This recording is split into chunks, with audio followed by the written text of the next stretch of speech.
নীল আকাশে সাদা মেঘের ভেলায় মাঝে মাঝে জল ভরা কালো মেঘ চড়ে বসছে, কিন্তু আমার গাছেদের মাথা নাড়া দেখে মনে হচ্ছে বৃষ্টি হয়তো হতেও পারে, আবার নাও পারে।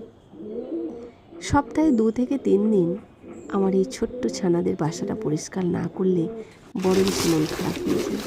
আমরা নিজেরা পরিষ্কার পরিচ্ছন্ন ঘরে থাকবো আর এদেরকে পরিষ্কার রাখবো না, এ তো হতে পারে না, তাই না?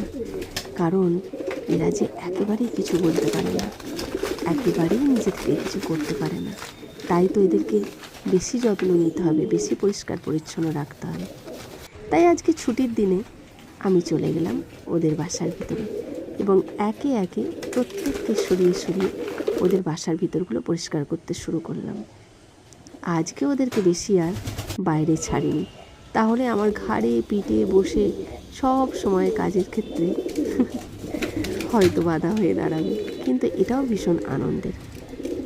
দেখো, বসে থেকে থেকে পটি করে করে কেমন অবস্থা করে রেখেছে। 2-3 দিনের মধ্যেই এই অবস্থাগুলো ওরা করে রাখে। সপ্তাহে 2-3 দিন পরিষ্কার তো রাখতেই হয়। সবাই চুপ করে বসে আছে, কিসের যেন একটা অপেক্ষায় দিন গুনছে, সময় কাটছে। এখনও ওদেরকে আমি খেতে দিইনি, কারণ কিছুক্ষণ সময় একটু বন্ধ করে রাখলাম। যদিও ওরা সব সময় বাইরে ছাড়া থাকে, বন্ধ করে রাখলাম এই কারণে, কারণ আমি যখন পরিষ্কার করব তখন এসে চারিদিকে আবার ডানা মেলে উড়বে, ডানার ঝাপটায় হাওয়া দেবে, আর হাওয়াতে ওদের এই অপরিষ্কার ঘরটা আরও বেশি চারিদিকে ছড়িয়ে পড়ে নোংরাগুলো। তাই যতটা সম্ভব কিছুক্ষণের জন্য ওদেরকে খাঁচার মধ্যে বন্দি করে রেখেছিলাম। তারপর দেখলাম ওদের প্রেম, ভালোবাসা আর খুনসুটি। এই দেখতে দেখতে ভীষণ মজা লাগে, কাজের আনন্দটাও বেশ ভালোই পাই।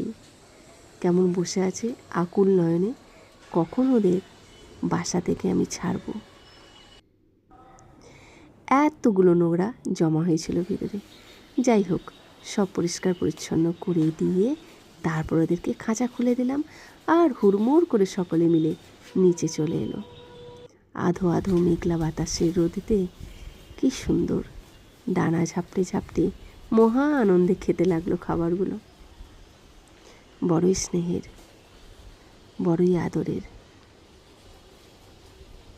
খুব ভালো থাকুক ওরা।